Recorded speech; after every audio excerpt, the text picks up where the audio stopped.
Ok, creo que ya estamos grabando, sí.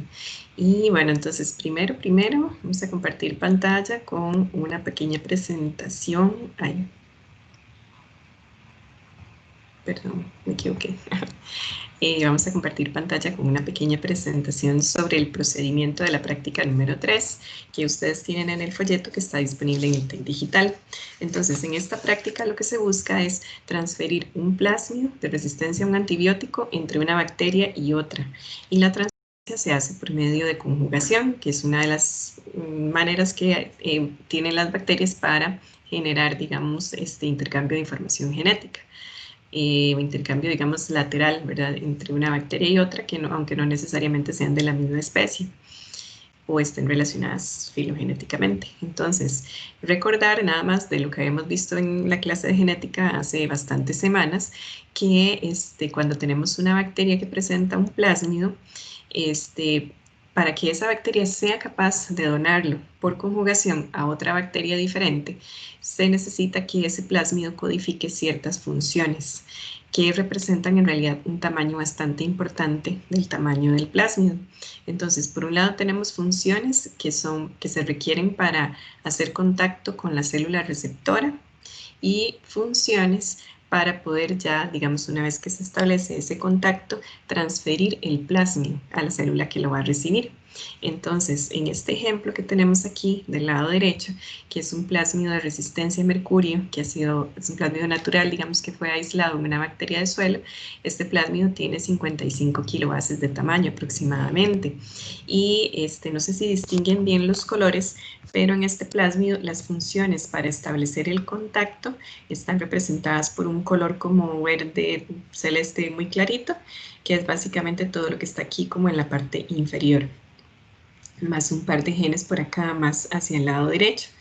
Y las funciones que se necesitan para transferir el plásmido propiamente están representadas aquí con flechas de colores, de un color como un verde más oscuro, que serían entonces este gen TRA-B, que está aquí como un poquito más abajo, pero del lado izquierdo, y los genes TRA-N, TRA-O, TRA-P y TRA-S, que están un poco más en la parte inferior, pero un poco más del lado derecho.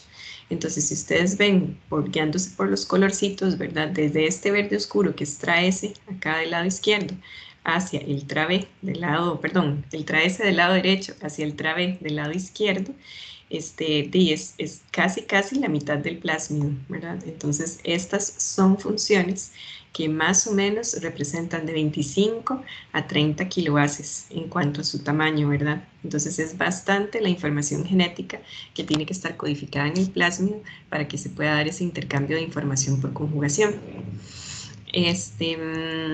Después, en cuanto al ensamblaje, digamos, del pili, que es lo que se necesita para poder establecer el contacto entre una célula y otra, y es como el canal por donde va a pasar el plásmido, tenemos que se da en varias etapas, ¿verdad? Primero hay una síntesis de un precursor de la pilina, que es la proteína que constituye el pili. Entonces, ese precursor, bueno, se llama propilina y está codificado por un gen que se llama TRA-A. Y entonces la propilina es una proteína de 121 aminoácidos. Esa proteína requiere entonces un corte, bueno, requiere primero ser dirigida hacia la membrana de la bacteria, desde donde se va a empezar a ensamblar el plásmido, la membrana de la bacteria donadora, que es la que va a donar el plásmido. Entonces, esa localización o inserción en la membrana la realiza la proteína TRAQ. Entonces, TRAQ se lleva a TRA hacia la membrana, la inserta en la membrana, y ahora sí, entonces se necesita que se dé un corte del péptido señal, que era el que dirigía, digamos, esa proteína hacia la membrana, y eso lo hace LEP-B. LEP-B es la que remueve el péptido señal, y entonces ya ahora sí tenemos la pilina. Pero entonces pasamos de la propilina, que es de 121 aminoácidos, a la pilina, que es de 70 aminoácidos. Es más o menos la mitad de la proteína. Y luego participa TRAX, que acetila el extremo N-terminal de la pilina y entonces permite que se circularice, ¿verdad?, la pilina, que se haga como vemos aquí en la parte de abajo, como una especie de anillo, bueno, como óvalo. bueno, digamos circular, ¿verdad? De alguna manera circular. Y entonces, este sería la unidad básica estructural del pili, ¿verdad? Para poder tener el pili, digamos, necesitamos muchas unidades de estas de pilina polimerizadas y ensambladas, digamos, ya en forma o estructura de pili. Y entonces, bueno, así es como se sintetiza, ¿verdad? El pili para poder establecer el contacto con la célula que va a recibir el plásmido y para poderlo pasar, ¿verdad? Entonces, ya para, digamos, la parte de poderlo pasar y que se llegue a replicar en la célula que lo recibe, también necesitamos ciertas funciones, ¿verdad? Tenemos la participación de TRA-I, que tiene una actividad helicasa y relajasa y que cataliza un corte específico en el ORI-T. Recordemos que los plásmidos todos tienen el ORI-V, que es el origen de replicación del plásmido, y además tienen un ORI-T, que es el origen de transferencia del plásmido. Bueno, eso lo tienen los plásmidos que son conjugativos, ¿verdad? Los que tienen codificadas todas estas funciones que vimos aquí en este ejemplo. Entonces, aquí vamos a buscar, aquí está el ORI-T, más o menos, bueno, del lado derecho, como a la mitad, está codificado el ORI-T en este ejemplo.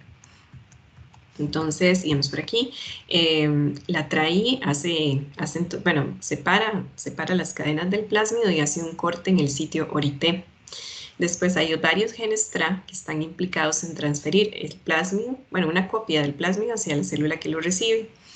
Y ya una vez que llega a la célula que lo recibe, ahí se replica por el mecanismo del círculo rodante, que recuerden que lo vimos en la clase de genética. Bueno, aquí dice que algunos de estos plásmidos codifican también las proteínas de unión ADN simple banda, que son las que se abrevian con las siglas SSB. Y bueno, esas contribuyen a proteger, ¿verdad?, el plásmido que es simple banda de la degradación y contribuyen a darle cierta estabilidad mientras se puede replicar dentro de la célula que lo recibe. Entonces vean que es un proceso que es bastante complejo, en el que participan muchos genes y muchas enzimas y que, bueno, como mencionamos, ¿verdad?, representa aproximadamente de 25 a 30 kilobases en tamaño, ¿verdad? Entonces, en el ejemplo que vimos es más o menos la mitad del plásmido, ¿verdad? Entonces, todos estos plásmidos naturales que pueden hacer este proceso, digamos, de forma natural, tienden a ser plásmidos muy grandes, ¿verdad? Bastante grandes. Entonces, en esta práctica vamos a trabajar en varias etapas, ¿verdad? Por eso les mencioné que eran como 9 videos, porque hay varias etapas, ¿verdad? En una primera etapa, se ponen a crecer, ¿verdad?, las células. Tal vez vamos a verlo aquí en este esquema que está como más bonito. Tenemos nuestra cepa donadora y nuestra cepa receptora, ¿verdad? Las ponemos a crecer. Y después, entonces, hay un primer paso que consiste, ahora sí voy a devolverme, en determinar el número inicial de células que tenemos en cada cultivo y también determinar si desde el inicio teníamos células que eran resistentes, porque entonces esta cepa donadora es una cepa que tiene un plásmido de resistencia a gentamicina, que es un antibiótico. Y la célula que la recibe es una célula, digamos, que se utiliza mucho en experimentos de estos de conjugación y tiene una resistencia cromosomal al antibiótico rifampicina. Entonces eso se utiliza como un marcador de selección. Porque entonces el transconjugante, ¿verdad?, que es la célula que resulta de esa donación del plásmido hacia la célula receptora, va a tener resistencia a los dos antibióticos. Entonces es muy útil, digamos, como marcador de selección en este experimento que estamos haciendo. Entonces, digamos, esta cepa donadora es resistente a la gentamicina, la cepa receptora es resistente al antibiótico rifampicina, pero existe la probabilidad baja, digamos, pero existe, de que en el cultivo existan, digamos, mutantes que son espontáneamente resistentes a la gentamicina. Eso puede ocurrir, digamos, por mutaciones o... Sí, principalmente por mutaciones puede ocurrir que dentro del cultivo existan células que son, digamos, que adquieren una resistencia a la gentamicina. Entonces tenemos que contar eso, ¿verdad? ¿Cómo contamos eso?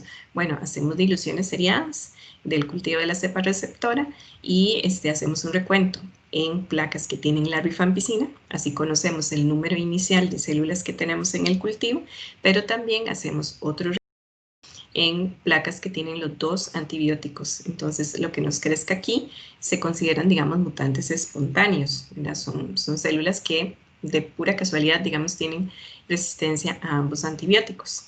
pero que no son transconjugantes porque no ha sucedido todavía, digamos, este proceso de conjugación. No lo hemos forzado a nivel de laboratorio. Y bueno, también hay que hacer un recuento de las cepas que teníamos donadoras de plásmido al inicio, ¿verdad? En los cultivos. Entonces, ese es el primer paso. Ese fue como el primer video, ¿sí? Perdón, en las cepas donadoras también se les pone la rifampicina, o sea, ¿también son resistentes a la rifampicina o es para ver también si de casualidad tienen la resistencia? Sí, vamos a ver, voy a adelantarme un poquitito. Sí, es para ver si hay donadores resistentes también. Perdón, sí, aquí en realidad es que la fórmula para calcular la tasa de transconjugación, ¿verdad? Para saber qué tan eficiente fue el proceso, es esta que tenemos aquí. Entonces necesitamos saber el número inicial que teníamos de células receptoras. Necesitamos que son las que crecen, ¿verdad? En las placas que tienen la rifampicina. Y necesitamos saber si habían receptores resistentes. Entonces eso es lo que está representado aquí con este fusia, ¿verdad? Necesitamos saber el número inicial de cepas receptoras y necesitamos saber si en el cultivo de la cepa receptora había mutantes espontáneos resistentes a la gentamicina. Entonces, esto que estamos aquí cultivando es lo que nos va a dar la información para sustituir valores de abajo de la fórmula. Y la parte de arriba, bueno, hay después otros recuentos para calcular el número de transconjugantes, pero necesitamos otro dato de los donadores resistentes, que también se considerarían mutantes espontáneos. ¿Qué es un donador resistente? Bueno, es una cepa que tiene la resistencia de la donadora, ¿verdad? Que es la resistencia al antibiótico gentamicina, pero que digamos que también por mutaciones espontáneas se hizo resistente a la rifampicina.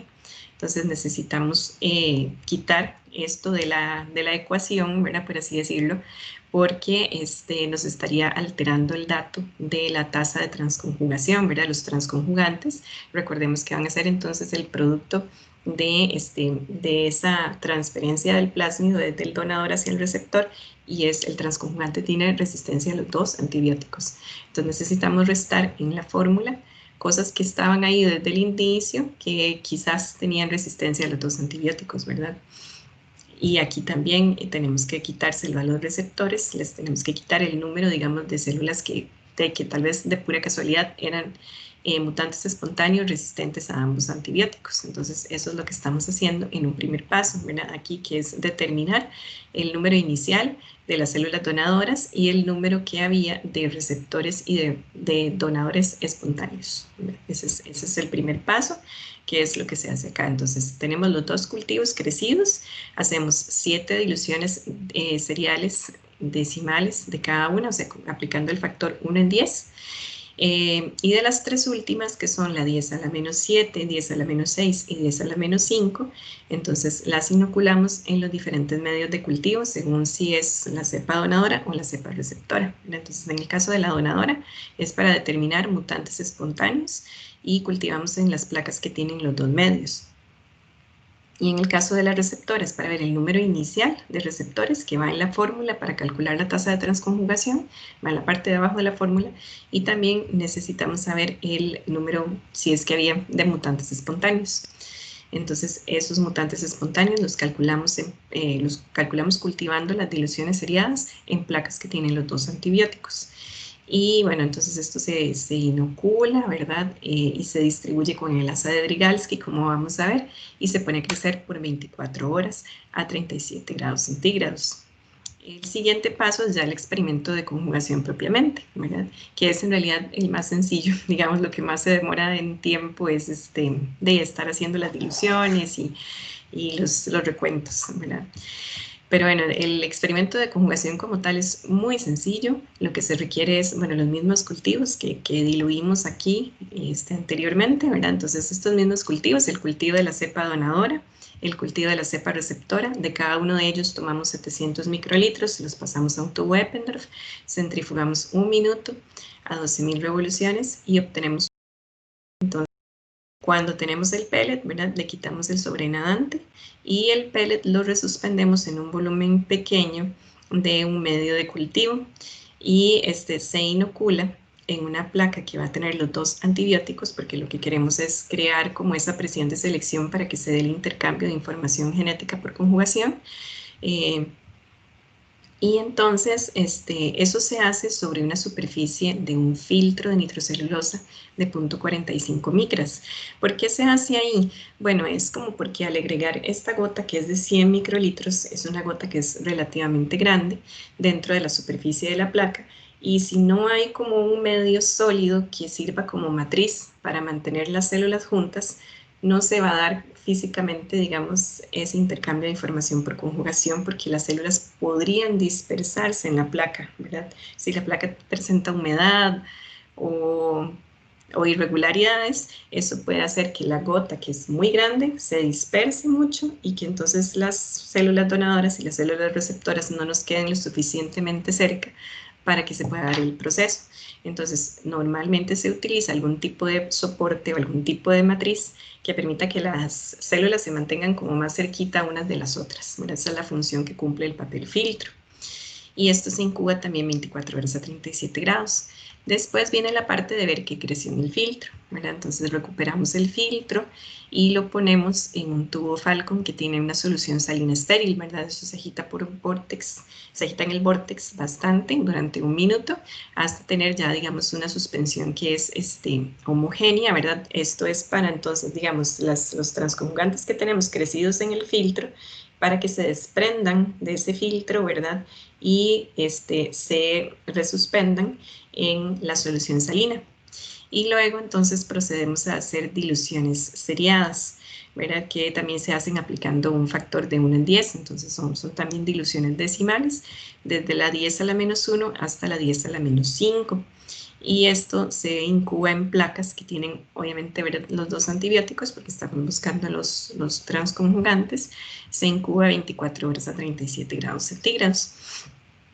Y después se hace entonces el recuento con esta fórmula, ¿verdad? Que ya explicamos, ¿verdad? Aquí tomamos el número de transconjugantes, que lo calculamos de este recuento, y los números de donadores resistentes, receptores y receptores resistentes, que los calculamos de los primeros recuentos que vimos en la primera diapositiva de la metodología. Entonces, vamos a proceder. Bueno, este era el resultado, perdón, que después lo vamos a retomar. Y vamos entonces a ver a ver los videos. Bueno, voy a revisar así nada más por ver. Ahí no, está en 84%, es que de verdad yo no sabía que esto era tan lento. Si no lo hubiera hecho como desde el lunes. Pero bueno, por atenida. Vamos a ver entonces si están viendo el video, chicos. ¿Pueden verlo? Sí, profe. Sí, profe. Ok, Sí, profe. entonces aquí lo que tenemos son los cultivos crecidos de la cepa, esta es la LR32, es la cepa que es la donadora del plásmido. Bueno, estos cultivos los pusieron a crecer en tubos Falcon de 15 mililitros, ¿verdad? Entonces habían como 5 mililitros de medio de cultivo más o menos. Esos, entonces, aquí lo que estamos haciendo son las diluciones seriadas, ¿verdad? Que estamos tomando 1 mililitro del cultivo para pasarlo a un tubo que tiene 9 mililitros de solución salina estéril. Entonces, esa es la primera dilución que tiene un factor de 1 en 10. ¿Verdad? Eso entonces se debe vortexear muy bien. Se está trabajando acá en cámara. Se tiene entonces el vórtex conectado para poder hacer una agitación, digamos, para que la dilución sea homogénea. Y luego, entonces, seguimos con la preparación de la dilución 10 a la -2. Entonces, así que ya se había agitado, ¿verdad? Esa dilución 10 a la -1. Se toma 1 mililitro y se transfiere a un tubo que tiene 9 mililitros de solución salina estéril. Ese está rotulado, bueno, no sé si no se lee muy bien, pero está rotulado como la dilución 10 a la -2.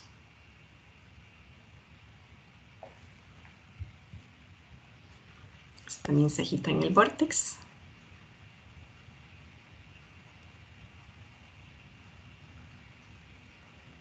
Profe, ¿en qué cámaras de flujo hubiéramos hecho esta práctica? Ah, no, la hubieran hecho en el mechero. Es que nosotros la hicimos en la cámara porque la cámara tiene iluminación y porque el laboratorio lo están remodelando, porque están haciendo el laboratorio, en realidad el que están remodelando es el del LineTech, que está a la par. Y hay muchas cosas que transfirieron al laboratorio de docencia. Entonces, estaba bastante desordenado el área de los mecheros y todo eso, pero esta práctica normalmente se trabaja en sí, en mechero. Y aquí entonces yo dije, no, la verdad es que está más, como más limpio y más ordenado la cámara, y tiene mejor luz. Entonces esta práctica la grabamos en cámara. Pero las que siguen se grabaron en los mecheros, en el área de los mecheros. Ya se ordenó un poquitito y se grabó ahí. Y esto normalmente se puede hacer también en mechero, no es necesario hacerlo en cámara. Fue como por una cuestión de que pensamos que tal vez iba a quedar mejor la grabación. Pero en realidad se genera mucho ruido de fondo, ¿verdad? Porque está el ruido de la cámara y, y bueno, también el ruido de las remodelaciones. Entonces, las siguientes prácticas se optó por hacerlas en mechero, que es como normalmente se trabaja en el curso. Bueno, aquí ya no sé por qué dilución vamos, porque me distraje conversando, pero sería como la -1, -2, esta debe ser la -3. Y entonces es para preparar la 10 a la -4, sí, 10 a la -4.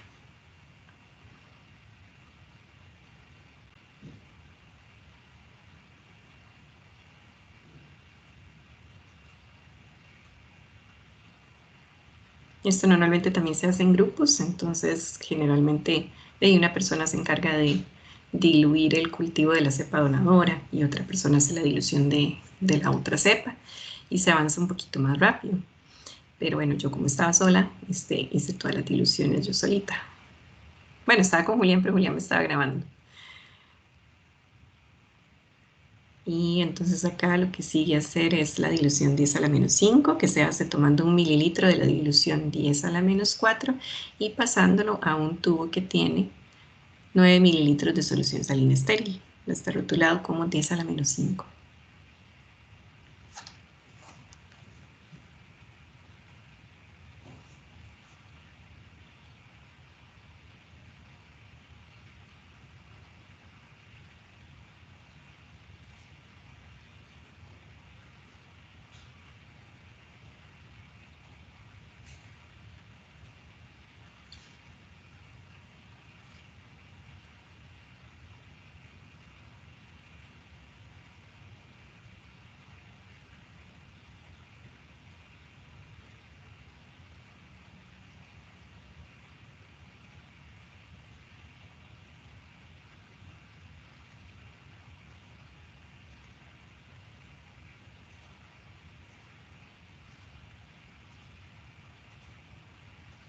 Y esta es para la preparación de la dilución 10 a la -6, que es ya la penúltima.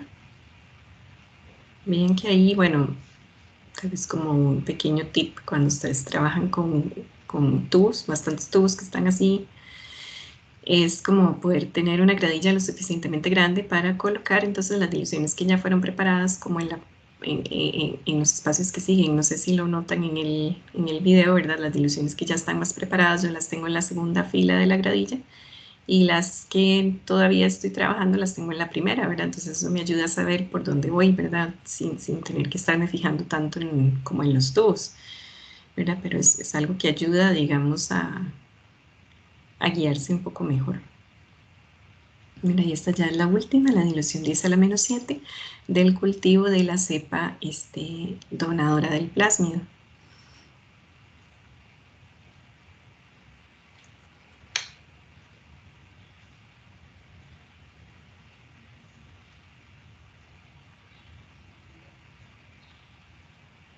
Y ahora se hace exactamente lo mismo con la cepa que es receptora.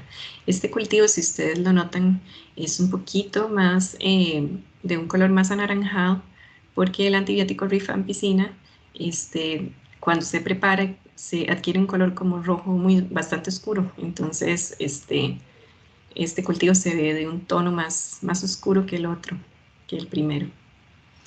Entonces, igual empezamos con la dilución 10 a la -1, haciendo, tomando 1 mililitro del cultivo y diluyéndolo en 9 mililitros de solución salina.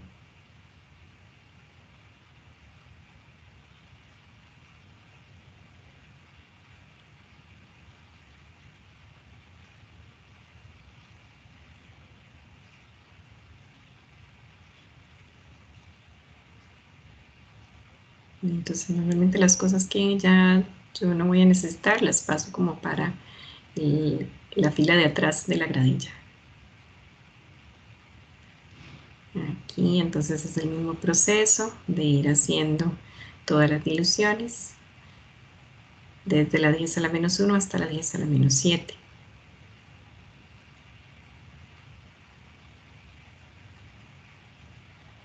Y en todas se está transfiriendo 1 mililitro. No siempre creo que no siempre muestro la micropipeta, pero en todas se está transfiriendo 1 mililitro.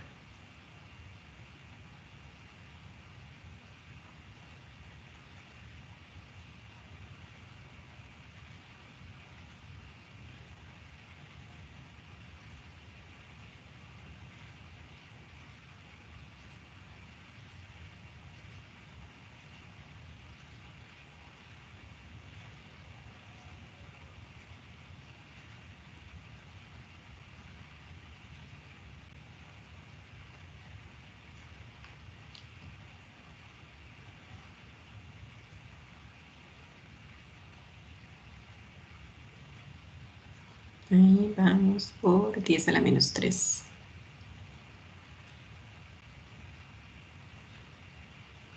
Ahí ocurrió un accidente, si pudieron notar, digamos la micropipeta se le cayó la punta dentro del cultivo. Y Julián me hizo una pausa en el video. Entonces no se grabó como yo la saqué, pero no sé si esto les ha ocurrido antes. Uno simplemente le pone otra punta a la micropipeta y la punta que está dentro de la micropipeta se introduce como dentro de la punta que está en el tubo, ¿verdad? La que se cayó, y eso ayuda a sacarla, ¿verdad? Eso generalmente sucede cuando uno tal vez no la prensa bien y por eso es que se cae, ¿verdad? Pero Julián me hizo pausa en el video, entonces no se vio cómo yo la saqué, pero fue de esa manera.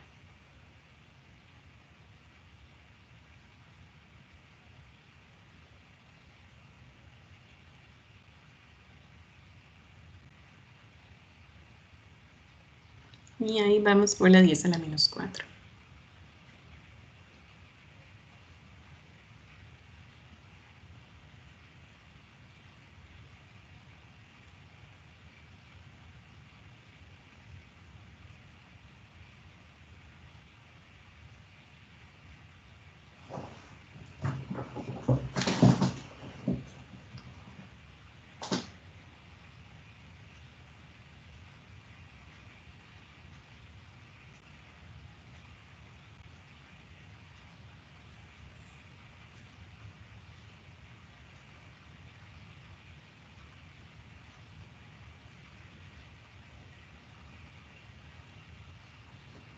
Y estamos haciendo la de 10 a la menos 5.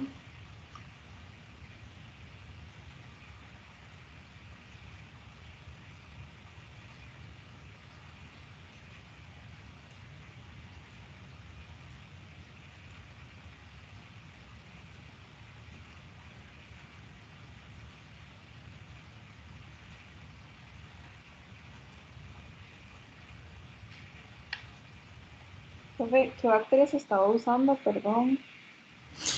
Las dos son cepas de E. coli. La donadora tiene resistencia a gentamicina y la receptora tiene la resistencia cromosomal a rifampicina.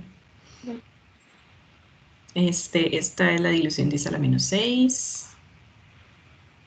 Y ya casi terminamos con las diluciones.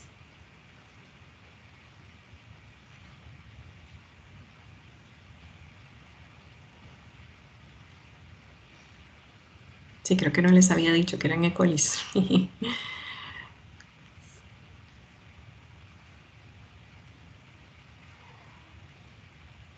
Y ya esta sería la preparación de la última de las diluciones.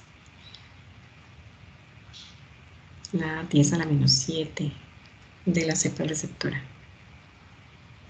Profe, ¿y la bacteria que tenía el plásmido con resistencia a mercurio, cuál era?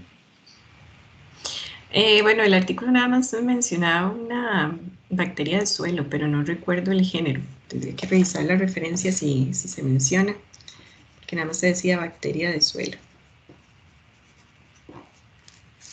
Y bueno, ya terminamos con el primer video, que es el de preparación de las diluciones. Vamos con y la inoculación de las diluciones en las placas. Entonces aquí quería que vieran, voy a devolverme porque esto es importante insistir, porque normalmente cuando uno introduce mecheros de alcohol dentro de las cámaras de flujo laminar, debe estar apagado el flujo de aire, ¿verdad? Porque esta es una operación peligrosa, ¿verdad? Si ustedes tienen el flujo de aire encendido e introducen un mechero de alcohol dentro de la cámara, se puede generar, digamos, que la cámara absorba, ¿verdad?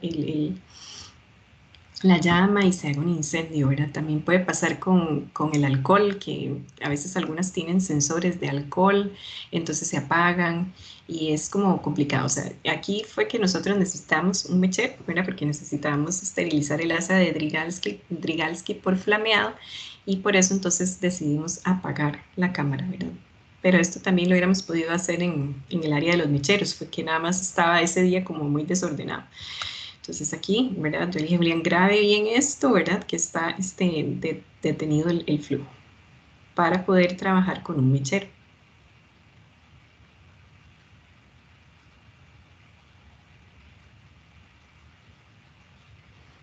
Y entonces, bueno, aquí las que se iban a inocular, si ustedes recuerdan, son las tres últimas, la 10 a la menos 7, 10 a la menos 6 y 10 a la menos 5. Esa, la LR32, es la que es la donadora del plásmido, que es resistente a gentamicina. Entonces se van a inocular en placas de medio con gentamicina. Eso era para ver el número inicial de receptores. No, perdón. Esas eran placas que tienen los dos antibióticos. Es que no sé si se veía bien. Voy a devolverme un poquitito. Bueno, esta es la 10 a la menos 7. Ah, sí, ahí dice... Sí, perdón, ahí dice, no sé si lo pueden distinguir, vamos a ver, que tiene rifampicina y que tiene gentamicina. Entonces, eso es para tener el número inicial de donadores resistentes. O sea, el número de mutantes espontáneos resistentes a los dos antibióticos en el caso de la cepa donadora. Ok, entonces aquí vamos a inocular 100 microlitros.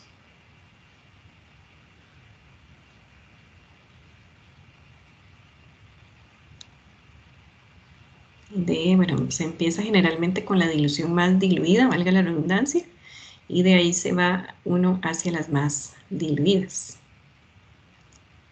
Eso normalmente es para poderse ahorrar una punta de micropipeta, solo que yo creo que yo sí cambié la punta entre cada dilución. Aquí cuando uno hace eso, tiene que hacerlo como despacito, porque si ustedes vieron, si se pone muy rápido, las gotas se pueden dispersar y se pueden incluso rebotar y salir del medio de cultivo. Ahí, bueno, se estaban esterilizando el asa.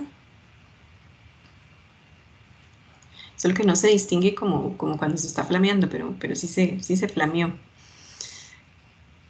Y se debe probar como por ahí, a ver, en una esquinita, a ver que no esté muy caliente, ¿verdad? Porque si no eso mata las bacterias y se hace la distribución del inóculo.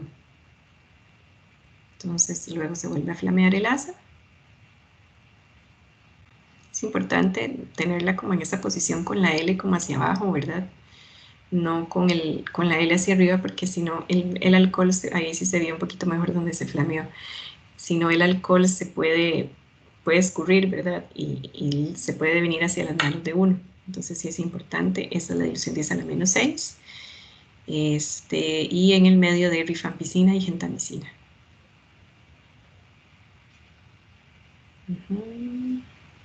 Se debe siempre vortexear antes de tomar el inóculo, porque las bacterias tienden a sedimentarse. Entonces, para poder tomar, digamos, una muestra que sea homogénea. 100 microlitros. Profe, una pregunta, ¿ustedes no hicieron un ¿Sí? control, digamos, como de las donadoras solo con gentamicina y las receptoras solo con rifampicina para ver que estuvieran viables? No, pero bueno, el medio de cultivo, digamos, el cultivo inicial, el medio líquido, tiene los antibióticos. Okay. Entonces, sí, digamos, ellas se estaban poniendo a crecer en los medios con antibióticos. Por eso les comenté que la segunda que diluimos que es la receptora, se veía el medio de cultivo como más oscurito, como más anaranjadito. Les comenté que era porque tiene el antibiótico rifampicina, que es como de color rojo muy oscuro cuando se prepara. Entonces, bueno, ahí está la parte de distribución del inóculo de esa dilución de isalamenos 6. También es importante escurrir un poquito el alcohol, ¿verdad? Cuando se hacen estas cosas. Por lo mismo, para que no sea como muy violento el flameado, ¿verdad? Que puede ser peligroso. Ahí se está dejando enfriar un poquitito. Y se está utilizando la gradilla como soporte para esa asa. Y la que queda pendiente es la dilución 10 a la menos 5, que se plaquea en los medios con rifampicina y gentamicina.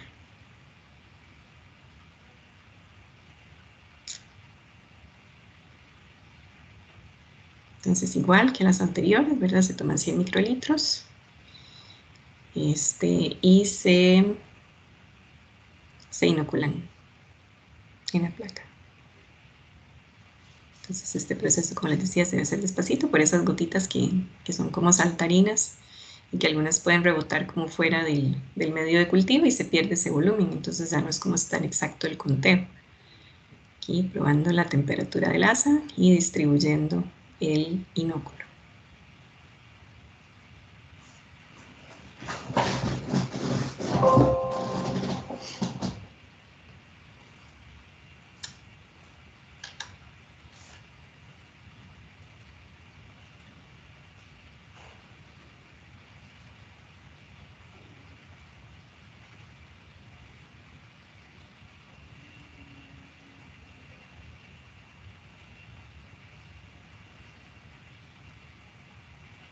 Ahora tenemos que hacer el mismo proceso, pero con las cepas que están del otro lado. Entonces por eso le estoy dando vuelta a la gradilla.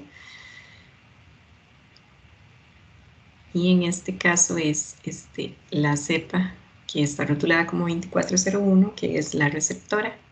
Y esa necesitamos plaquearla en medios que tienen, bueno, solo rifampicina para ver el número inicial de receptores. Y también se va a plaquear en medios que tienen los dos antibióticos, rifampicina y gentamicina. Este es para ver mutantes espontáneos. Entonces, ambas placas corresponden a esa dilución 10 a la menos 7. Eso sí creo que sí lo hice con la misma punta de micropipeta, es decir, eché, digamos, el inóculo en ambas placas con la misma punta de micropipeta porque de ahí es la misma bacteria. Creo, ¿verdad? No me acuerdo. Vamos a ver. Ahí se echa así como despacito. Sí, entonces con esa misma punta, como es la misma dilución de la misma bacteria, las puse con la misma punta.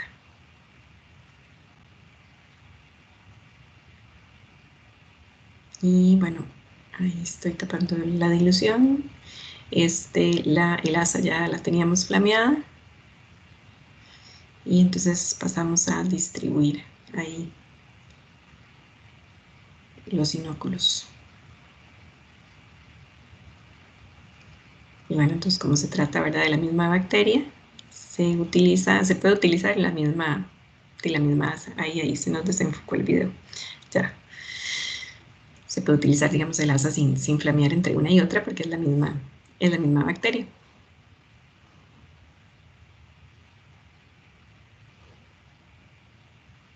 Los flameados cuesta verlos, pero ahí sí se ve un poquitito. Pero sí se estaban flameando, digamos. Ahí estamos buscando las placas que siguen, que son las de la dirección 10 a la menos 6. Entonces igual una placa solo con rifampicina para ver el número de receptores iniciales y una placa que tiene los dos antibióticos para ver mutantes espontáneos de la cepa receptora.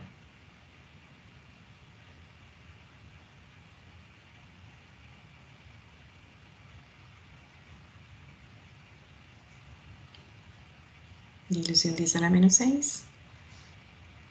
Se tiene que vortexear primero.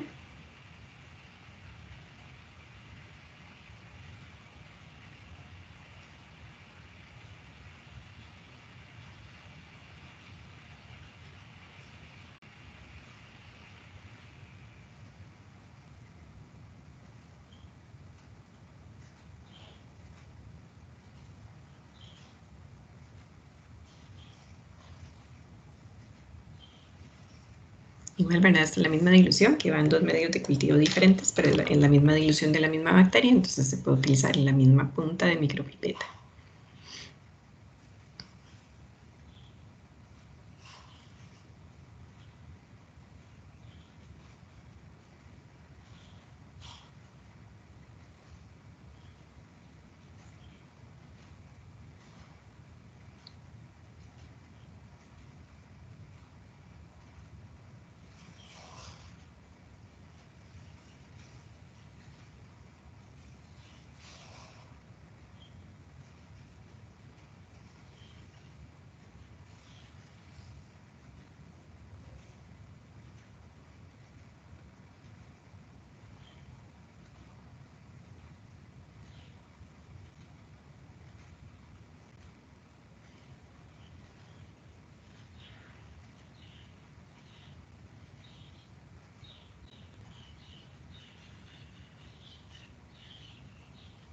Y vamos con la última de las diluciones, de sus recuentos iniciales, en la placa con rifampicina y en la placa con los dos antibióticos.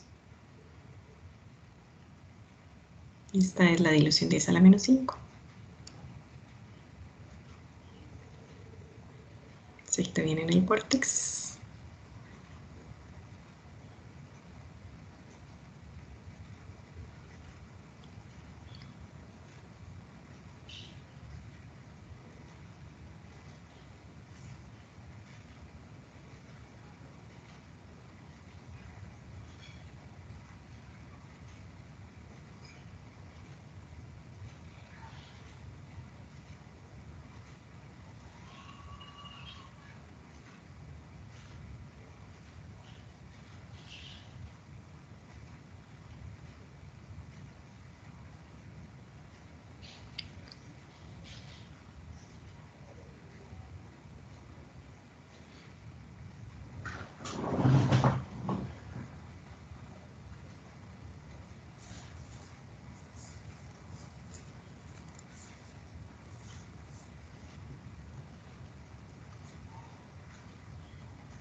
Y bueno, si quieren cortamos este video aquí, porque ya lo que sigue es nada más flamear el asa y bueno, ya. Eso, digamos, se metió en la incubadora. Creo que esta es no, perdón, este es el esquema de trabajo que yo hice. No, no tengo la foto. Bueno, no. Bueno, vamos entonces con la parte, digamos, esos cultivos se metieron en la incubadora. Después se hizo creo que es el experimento ya de conjugación como tal, en el que mezclamos 700 microlitros de ambos cultivos en un tubito Eppendorf, ¿verdad? Entonces ese tubito lo rotulé como TX de transconjugante. Entonces ahí está la micropipeta en 100 microlitros. Eso ya se hizo con el flujo normal de la cámara, ¿verdad? Porque no se requería mechero. Entonces ahí tenemos el cultivo de la cepa donadora en medio con gentamicina, que fue el que diluimos en el video anterior, ¿verdad? Entonces de aquí se toman los 700 microlitros y se transfieren al tubo Eppendorf.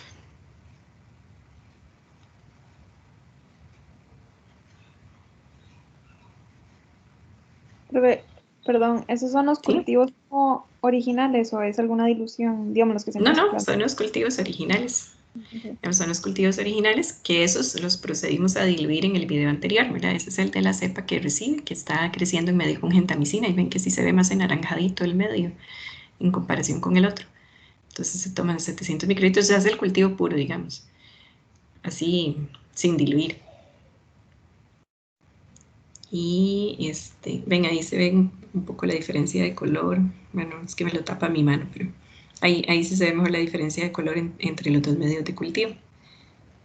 Y bueno, aquí quedó bastante llenito el tubo Eppendorf. Ahí tiene entonces los dos cultivos revueltos, ¿verdad? La cepa donadora y la cepa receptora mezcladas. Y la idea entonces es llevarlo a la centrífuga, que es el video que sigue. Centrífuga, aquí estamos con la centrífuga a 1200 revoluciones, 1 minuto.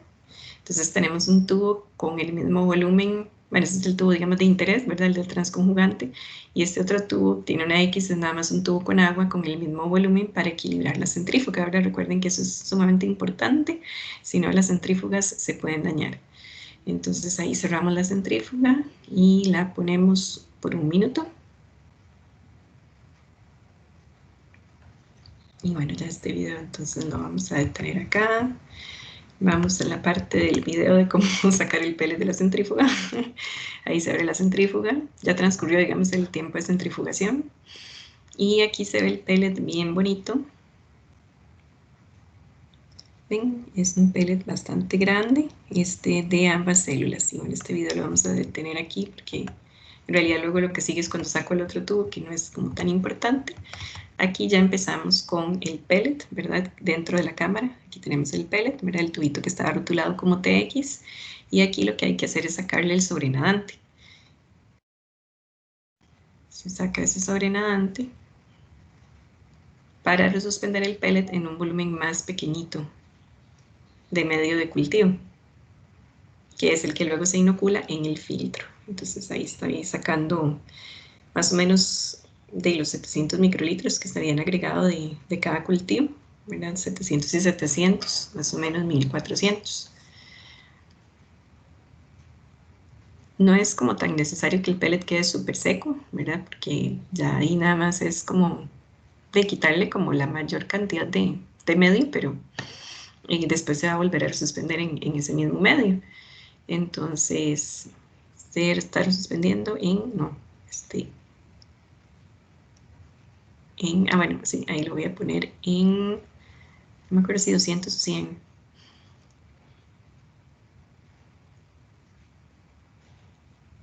A 150.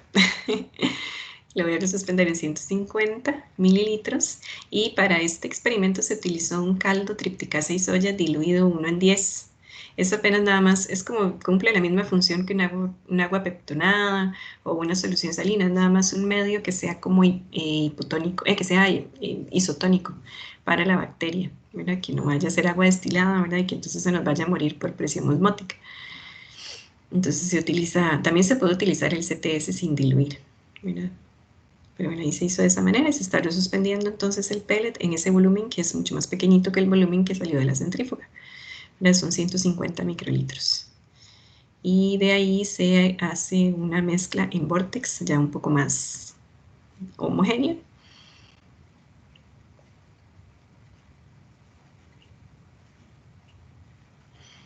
Y entonces aquí ya sigue la parte que es con el filtro.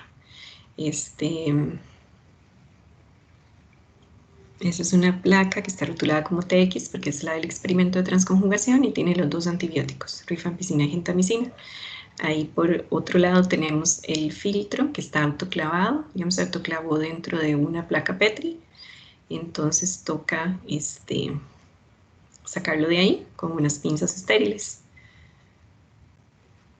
Siempre trabajar con masking tape y guantes es un poco complicadillo porque el masking tape se pega en los guantes, ¿verdad? Pero bueno. Ahí se está abriendo la placa que tiene el filtro. Los filtros casi siempre vienen con 2 rueditas de papel, ¿verdad? Una abajo y otra arriba, para que los filtros no se peguen entre sí. Entonces, ese es el papelito que se ve como de un tono más anaranjado, que está arriba. Ahí tenemos un paquete con 2 pinzas estériles. Y bueno, ahí entonces, básicamente lo que había que hacer era sacar el filtro para poder pasarlo a la placa. A la placa con el medio de cultivo, ¿verdad? Está en una placa, pero es sin medio. Y bueno, siempre con el autoclave se tiende también a pegar ese papelito que es para que no se peguen los filtros entre sí. Se tiende a veces a tostar un poquillo, entonces cuesta un poco quitarlo.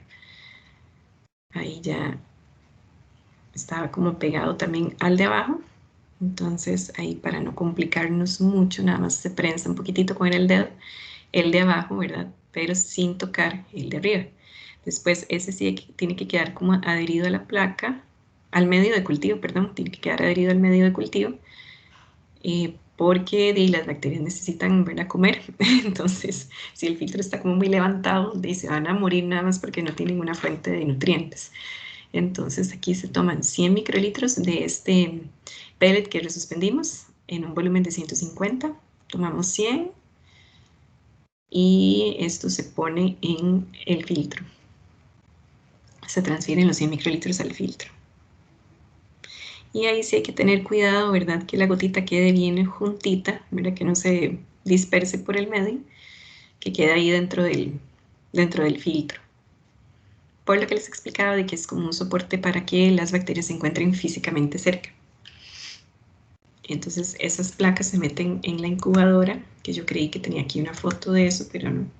Ah, sí, placas en la incubadora. Es esta. Entonces es que esta lo tomé para que vieran, bueno, que se incuba con la tapa en posición, digamos, no invertida, que es lo usual en microbiología, ¿verdad? Pero esto, como tiene la gota con el filtro y todo, es mejor dejarla así, como con la tapa arriba y el medio abajo. Y las otras también las inocula de la misma manera porque tienen, eso hay que dejarlo como secar más tiempo para poder darle vuelta a las placas, a estas. A esta no se le da vuelta nunca, digamos, porque esta es de la del filtro, se puede caer el filtro y entonces puede ocurrir eso que les decía, que las bacterias se quedan sin comida.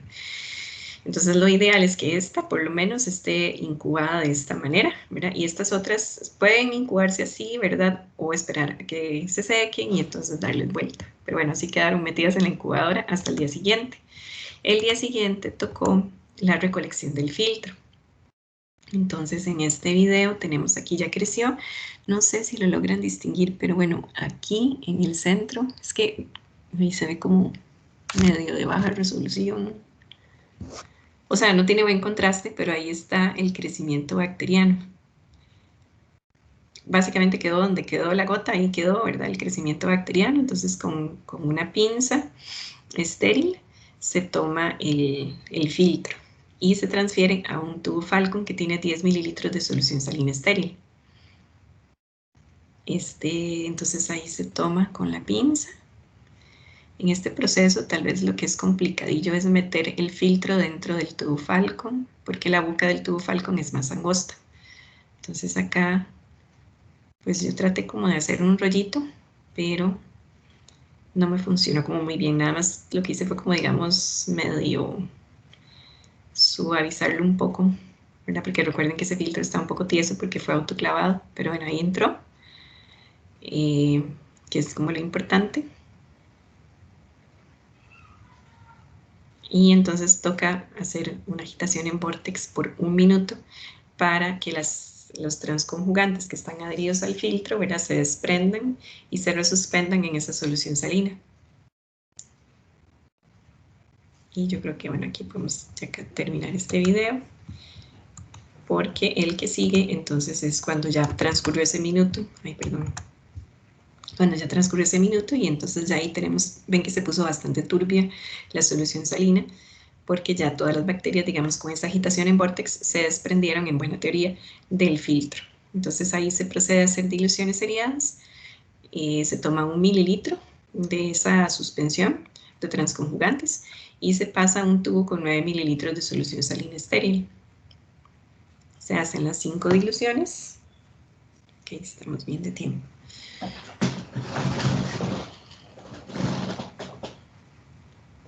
Esa sería la primera, la 10 a la menos 1.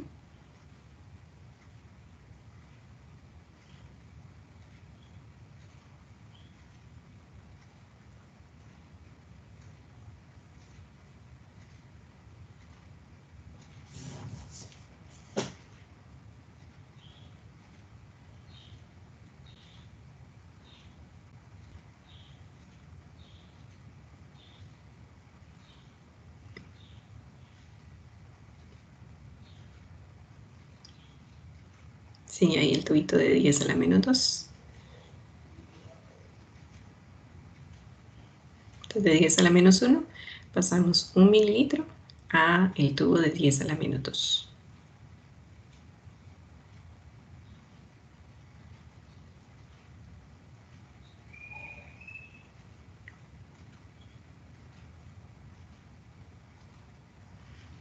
Entonces las cosas que ya desocupé las tapo y las pongo como en otra parte. Toca vortexearlo, 10 a la menos 2. Toca vortexearlo para que esté bien homogéneo.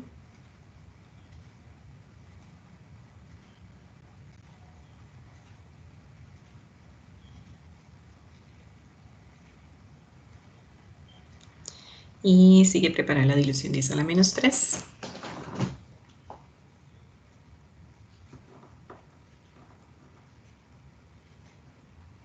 Pasando 1 mililitro a un tubo con 9 mililitros de solución salina estéril.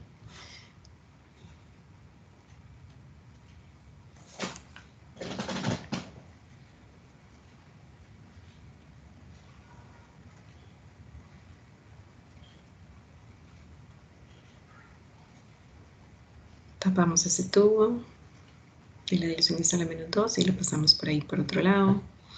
Este se agita en vórtex.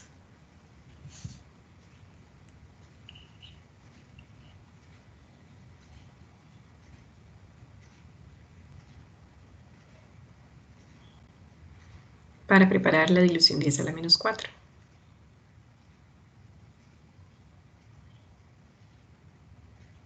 Entonces igual pasamos 1 mililitro de las 10 a la menos 3 hacia el tubo que tiene los 9 mililitros de solución salina estéril y así tenemos la dilución 10 a la menos 4.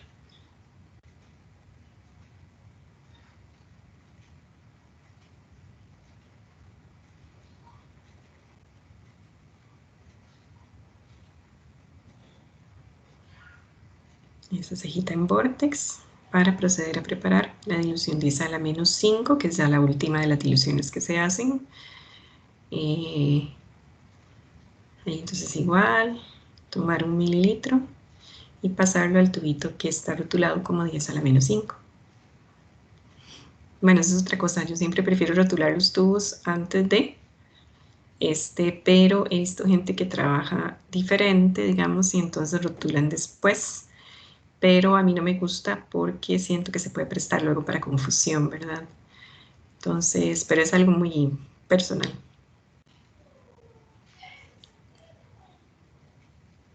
Ok, entonces aquí ya quedaron listas todas las diluciones. Eso se agita en vórtex.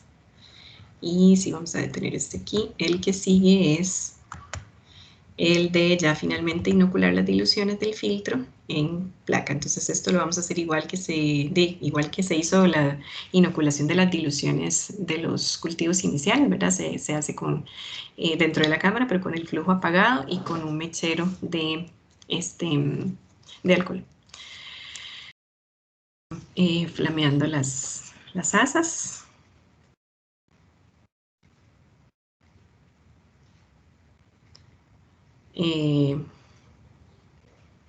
Ahí entonces lo que se van a inocular son 100 microlitros de las diluciones 10 a la menos 5, 10 a la menos 3, 10 a la menos 4 y 10 a la menos 2. Entonces vamos a empezar por 10 a la menos 5.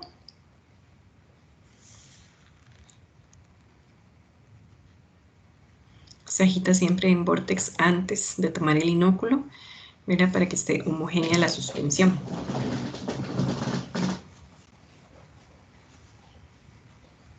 Y entonces esa placa que tenemos ahí es la de 10 a la menos 5. Tiene los dos antibióticos.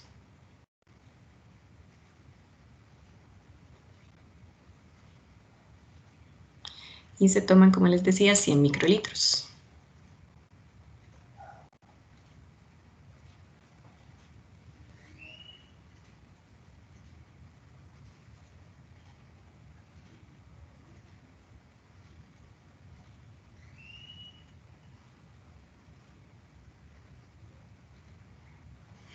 Ahí se procede a distribuir el inóculo.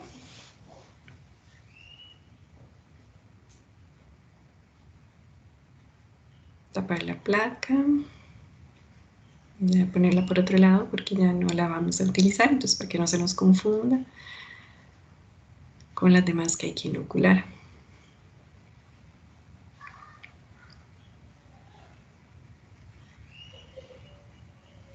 Y ahora sigue tapar ese tubito de la dilución 10 a la menos 5 y también pasarlo para otra parte porque ya no nos interesa. Entonces vamos con la 10 a la menos 4, que se agita en vórtex y se transfieren 100 litros a la placa que también está rotulada como 10 a la menos 4. Siempre con el mechero del alcohol es importante tener todo cerquita, ¿verdad? Del mechero, porque el campo estéril no es tan, es más reducido, ¿verdad? No es tan amplio. Entonces esa es la placa 10 a la menos 4. Y se transfieren igual 100 microlitros. Ay, como que no se enfocó. Ah, bueno, sí se ve. Y ahí se está poniendo la gotita, cuidadosamente. Bueno, mientras tanto se tapó la placa para poder tener acceso a la tapa del tubo que estaba como muy atrás.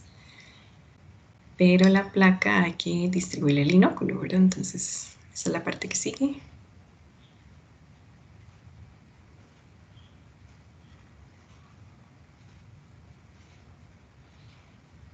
Ya se tapa y se pone por otro lado.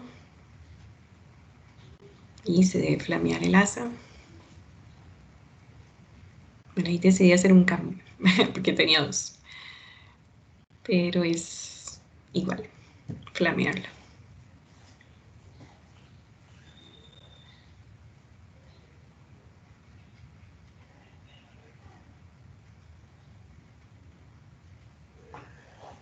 Entonces ahí vamos con la 10 a la menos 3.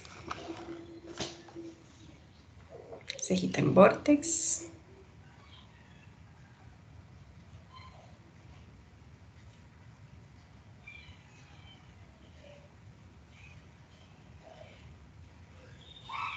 Diez a la menos 3.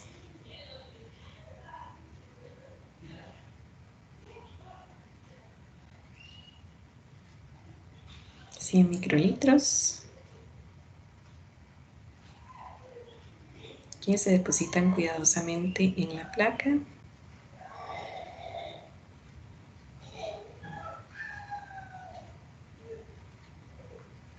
Ya este tubo no nos interesa más, entonces lo ponemos por otra parte.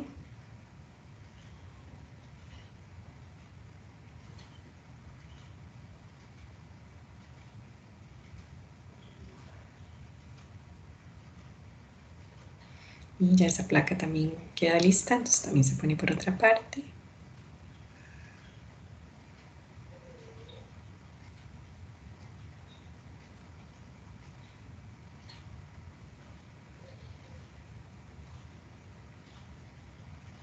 Y queda una última dilución, que es la 10 a la menos 2, para inocularla en la placa con 100, perdón, en la placa que tiene los dos antibióticos, a 10 a la menos 2, se agita en vórtex. Se toman 100 microlitros.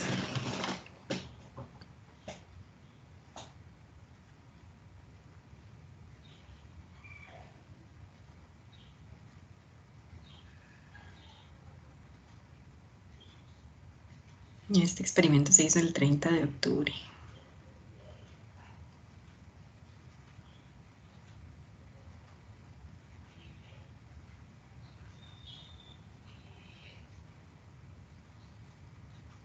Ya esos son los últimos 100 microlitros que vamos a inocular. Se repite entonces el proceso. Se distribuye el inóculo. Ven que ahí se mueve también, o sea, yo muevo el asa, pero también le doy vueltita a la placa, ¿verdad? Un poquito, para tener una distribución más homogénea. Y ya, entonces esas placas también se metieron a la incubadora. Eso fue un viernes, entonces, mentira, no se metieron a la incubadora, se dejaron a temperatura ambiente porque eso cayó viernes y nadie podía ir el sábado. Entonces, los resultados se observaron, de estos recuentos se observaron hasta el día lunes. Ahí, bueno, entonces ya estamos terminando con el video. Y volvemos entonces aquí a la presentación, nada más para que ustedes vean los resultados. En transconjugantes, el número de transconjugantes en realidad fue bajito, fue de 0.5 por 10 a la 5 transconjugantes, que es lo que se reemplaza aquí en la fórmula, el valor que se pone aquí en la fórmula. Se le resta el número de donadores resistentes o mutantes espontáneos, que fue de 0. Entonces no se le resta nada. Después aquí abajo el número de receptores fue de 4 por 7, no, perdón, 4.7 por 10 a la 9, que fue bastante alto. El número de receptores resistentes fue de 1.5 por 10 a la 7, pero ven que hay una diferencia de 2 logaritmos entre el número de mutantes espontáneos y el número de receptores. Entonces al restarle esto a esto, casi que no le hace ni cosquillas, ¿verdad? Es muy poquita la diferencia en ceros, es muy grande la diferencia en ceros, entonces el valor queda casi que igual, es como 4.685 por 10 a la 9, algo así. Y bueno, entonces reemplazando aquí todos los valores en la fórmula y multiplicando por 100, nos da un resultado de una tasa de transconjugación de 0.01, que es en realidad una tasa bajita. Eso es como más o menos un transconjugante por cada 1000 donadores, ¿verdad? Eso es lo que quiere decir. O sea, por cada 1000 bacterias donadoras, solo una da el plásmido a una célula receptora. Entonces, en realidad es una tasa que es bastante bajita, pero bueno, ahí es el resultado y en general esas tasas suelen ser bajas, ¿verdad? Tampoco es que es así como que todas las bacterias donadoras dan sus plásmidos a todas las receptoras, sino que en realidad es un experimento que tiene una tasa baja. No, usualmente es normal tener una tasa baja. Bueno, esta en realidad está bastante baja, pero es normal tener tasas bajas, ¿verdad? Entonces esa es un poco la idea. Y bueno, de ahí ese fue el resultado. Como les decía, los recuentos los hizo Julián el lunes, él me mandó los resultados, porque yo los lunes tengo restricción vehicular, entonces no puedo ir al TEC a ver esos datos, pero bueno, esos son los datos, y el resultado que obtuvimos. No sé si tienen alguna pregunta, chicos, de esta práctica. ¿Dónde estamos?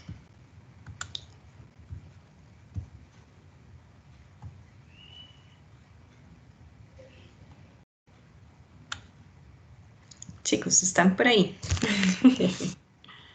Sí, profe, aquí estamos. Bueno, no sé si tienen alguna duda. Este experimento, como les decía, es bastante largo la primera parte de hacer todos los recuentos, pero es importante porque, bueno, al menos en el caso de los receptores no tuvimos mutantes espontáneos, pero en el caso de los donadores sí habían, y se debe considerar eso, ¿verdad? Aunque sean muy poquitos, hay que considerarlos. Y sí pueden ocurrir. Profe, una pregunta. No sé si sabes si se han hecho como algunas modificaciones tal vez al protocolo que aumenten esos porcentajes de donación de plásmidos. Sí, digamos. De hecho, bueno, el filtro es una modificación que ayuda a aumentar la tasa de transconjugación. Mira, si ustedes lo quitan, baja aún más. Pero sí, hay ciertas cosas que sí se podrían hacer. Digamos, por ejemplo, estas placas de recuento se incubaron a temperatura ambiente 72 horas. Tal vez habría sido ideal, digamos, poderlas incubar a 37 grados, que es como la temperatura de preferencia de Escherichia coli por 24 horas. Digamos, a lo mejor hubiéramos tenido un número un poquito más alto. Y en cuanto a la técnica de las diluciones, también es una técnica que suele tener, digamos, también muchos errores. Hay que agitar siempre muy bien en el vórtex antes de, ¿verdad? Creo que también se le podría bajar un poco la concentración a los antibióticos para que no sea como tan fuerte ese golpe, digamos, porque la conjugación tarda un tiempo en darse, ¿verdad? Entonces, en ese tiempo las bacterias van a estar estresadas porque no se ha dado la conjugación y hay presencia de los dos antibióticos. Entonces, en algunos casos se puede bajar un poquito la concentración de los antibióticos en el medio en el que se hace la transconjugación. ¿Qué más se podría hacer?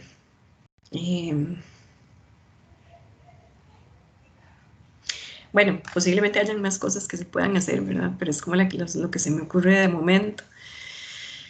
Pero sí, en general suelen ser bajas, digamos, las tasas, solo que tal vez, esto sí está como bastante baja, o sea, es como 1 por cada 1000, ¿verdad? Pero normalmente es como 1 por cada Puede ser desde 1 por cada 10 hasta 1 por cada 100. Por ahí más o menos, digamos. Pero no es que es 1 a 1. Eso sí de fijo no es 1 a 1.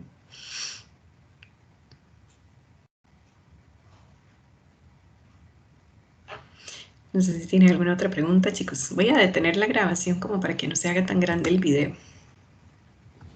Profe, yo no respecto de la